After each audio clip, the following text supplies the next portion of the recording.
नमस्कार, मैं आस्था और आप देख रहे हैं क्लीन न्यूज यूपी। तो चलिए देखते हैं उत्तर प्रदेश की दिन भर की 10 फटाफट बड़ी खबरों को। इससे पहले आप न्यूज को कहां से देख रहे हैं, हमें कमेंट में जरूर बताएं। यूपी पुलिस में कांस्टेबलों की बम्पर भर्ती जल्द। यूपी पुलिस में नौकरी का सपना देख रहे युवाओं के लिए अच्छी खबर है। यूपी पुलिस भर्ती एवं प्रोन्नति बोर्ड जल्द ही कांस्टेबल के 26,210 पदों पर आवेदन मांग सकता है। इस भर्ती के लिए जल्द ही नोटिफिकेशन जारी किया जा सकता है। दरअसल राज्य में पुलिस विभाग में लंबे समय से कांस्टेबलों के पदों पर भर्ती नहीं की गई है। ऐसे में उम्मीदवारों को इस भर्ती का बेसब्री से इंतजार है। प्राप्त जानकारी के अनुसार कांस्टेबलों के पदों पर भर्ती अगस्त के अंत तक शुरू होने की उम्मीद जताई जा रही है। हालांकि इस भर्ती को लेकर अभी तक कोई आधिकारिक बयान जारी नहीं किया गया है और न ही नोटिफिकेशन जारी हुआ है। वाराणसी में खुलेगी कौशल विकास यूनिवर्सिटी। युवाओं का कौशल निखारने के लिए योगी सरकार फिर बड़ी पहल करने जा रही है। इस बार पहली कौशल विकास यूनिवर्सिटी स्थापित करने की कार्य योजना तैयार की गई है। शासन यूनिवर्सिटी के लिए जमीन तलाश रहा है। कौशल विकास यूनिवर्सिटी का निर्माण प्रधानमंत्री नरेंद्र मोदी के संसदीय क्षेत्र वाराणसी में किया जाना है। वहां जल्द ही जमीन का अधिग्रहण होगा। देश में उत्तर प्रदेश कौशल विकास मिशन की स्थापना करने वाला यूपी पहला राज्य है। अब पढ़ाई के साथ ही करियर संवारने पर सरकार का विशेष जोर है। इस बार 10 लाख युवाओं को प्रशिक्षण देने का लक्ष्य रखा गया है। इसमें कौशल विकास यूनिवर्सिटी स्थापित होने से मदद मिलेगी। राज्य सरकार के प्रवक्ता ने अगले 6 माह में कौशल विकास यूनिवर्सिटी के लिए भूमि का चयन करने का दावा किया है। यूपी में साइबर अपराध पर शिकंजा कसने की तैयारी। योगी आदित्यनाथ सरकार ने साइबर अपराध पर लगाम लगाने की तैयारी कर ली है। सरकार साइबर अपराध पर शिकंजा कसने के लिए तकनीक के साथ जनशक्ति भी बढ़ाने जा रही है।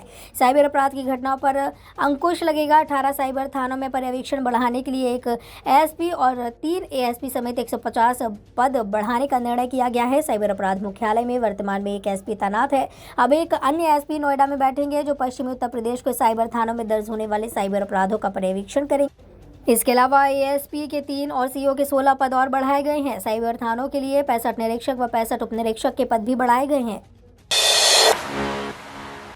यूपी में कंप्यूटर असिस्टेंट के लिए निकली नौकरी, आयु सीमा 40 साल। उत्तर प्रदेश राज्य विद्युत उत्पादन निगम लिमिटेड ने कंप्यूटर सहायक पद के लिए आवेदन मांगे हैं। 30 शब्द प्रति मिनट की टाइपिंग स्पीड रखने वाले graduate UPRV UNL computer assistant job 2022 के लिए पात्र हैं। इन नौकरियों को पाने के लिए उम्मीदवारों को 6 सितंबर 2022 से ऑनलाइन आवेदन करना होगा। आवेदन विंडो UPRVUNL.org पर 1 महीने के लिए यानी 6 अक्टूबर 2022 तक खुली जाएगी। इन पदों पर नौकरी के लिए आवेदन करने के लिए कैंडिडेट की आयु कम से कम 21 साल होनी चाहिए। वहीं अधिकतम आयु सीमा 40 साल तक रखी गई है। यूपी बोर्ड की नई अपडेट, कक्षा 9वीं 11वीं के लिए अब कर सकेंगे रजिस्ट्रेशन। यूपी बोर्ड से कक्षा 9वीं और 11वीं की पढ़ाई करने को सोच रहे छात्रों के लिए एक राहत भरी खबर हो सकती है। यूपी बोर्ड ने अगले शैक्षणिक वर्ष में कक्षा 9वीं और 11वीं में प्रवेश लेने वाले छात्रों के लिए ऑनलाइन रजिस्ट्रेशन की तिथि को बढ़ा दिया है। जिन छात्रों ने यूपी बोर्ड की कक्षा 9वीं और 10वीं में एडमिशन के लिए अब तक रजिस्ट्रेशन नहीं किए हैं, वे अपने स्कूलों की मदद से आधिकारिक वेबसाइट upmsp.edu.in पर जाकर ऑनलाइन आवेदन की प्रक्रिया पूरी कर सकते हैं। बता दें कि पहले यूपी बोर्ड से कक्षा 9वीं और कक्षा 11वीं में एडमिशन के लिए रजिस्ट्रेशन की आखिरी तारीख 25 अगस्त 2022 थी, जिसे अब बढ़ाकर 10 सितंबर 2022 कर दिया गया है। मुंबई एयरपोर्ट की तरह दिखेगा यूपी का रेलवे स्टेशन, 712 करोड़ से होगा कायाकल्प। रेलवे स्टेशनों को बेहतर लुक देने की कवायद पूरे देश में हो रही है। खासकर बड़े स्टेशनों का कायाकल्प किया जा रहा है। इस मुहिम में यूपी के कानपुर सेंट्रल रेलवे स्टेशन का नाम भी जुड़ा है। सब कुछ ठीक ठाक रहा तो कानपुर सेंट्रल को विश्व स्तरीय बनाने के लिए नवंबर से काम शुरू हो जाएगा। 712 करोड़ रुपए से होने वाले कार्यों के लिए टेंडर मांगे गए हैं। टेंडर 31 अक्टूबर को खुलेंगे। कानपुर सेंट्रल स्टेशन का नज़ारा मुंबई एयरपोर्ट की तरह दिखेगा। घंटाघर चौराहे से सीधे पोर्टिको तक पहुंचने के लिए रिजर्व कॉरिडोर होगा। सिटी और कैंट साइट स्टेशन का लुक भी बदल जाएगा। एयरपोर्ट की तरह पार्किंग तो होगी ही, साथ ही शॉपिंग कॉम्प्लेक्स भी परिसर में होगा। वहीं बताया गया है कि सेंट्रल स्टेशन के रीडेवलपमेंट करने की इच्छुक 5 कंपनियों ने अगस्त में कानपुर आकर विभागीय अफसरों संग मंत्रणा की थी। यूपी में कोरोना टेस्ट कभी भी हो सकता है बंद। यूपी में कोरोना वायरस का प्रभाव अभी जारी है। सभी अस्पतालों में जांच हो रही है, पर अब कोरोना वायरस जांच पर संकट के बादल मंडरा रहे हैं। यूपी में इस वक्त कोरोना जांच में प्रयोग होने वाले रिएजेंट वायरल ट्रांसपोर्ट मीडियम सिर्फ 5 दिन का ही शेष है। Uttar Pradesh medical supplies corporation के सभी मंडलीय वेयर हाउस में सिर्फ 3 लाख यूनिट वीटीएम ही बचा है। इस वक्त हर दिन 60,000 लोगों की जाँच हो रही है। योगी सरकार की तरफ से सूबे में कम से कम 1.5 लाख लोगों की प्रतिदिन कोरोना जाँच के निर्देश है, पर अभी आधे से भी कम जांच की जा रही है।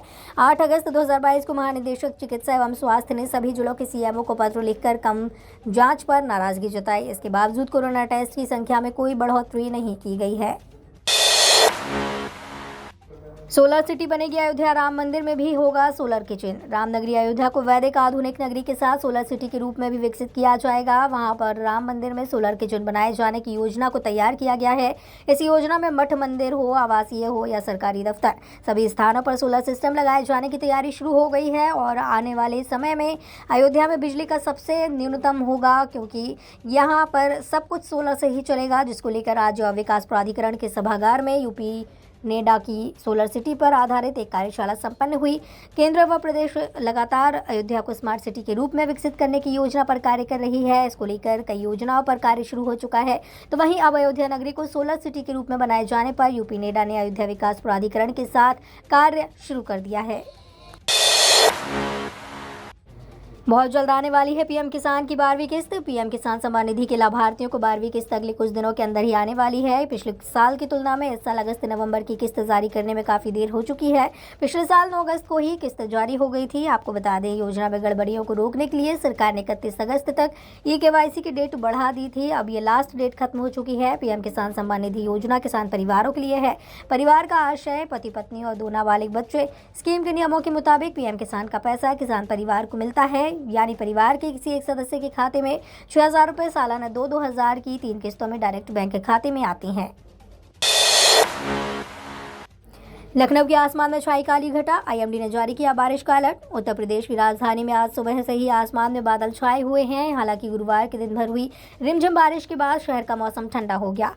लखनऊ में सुबह से ही सूरज के दर्शन नहीं हुए हैं। इसी बीच मौसम विभाग ने आज प्रदेश के अलग अलग इलाकों में बारिश का अलर्ट जारी किया है। IMD के पूर्वानुमान के अनुसार राज्य में अगले 3 दिन तक बारिश की उम्मीद है। वहीं दूसरी ओर उत्तर प्रदेश में योगी आदित्यनाथ सरकार ने 47 NDRF, SDRF और PSC टीमों को 24 घंटे काम करने के लिए सुनिश्चित करने के निर्देश दिए हैं कि बाढ़ और अत्यधिक बारिश से प्रभावित क्षेत्रों में राहत कार्यों में देरी न हो।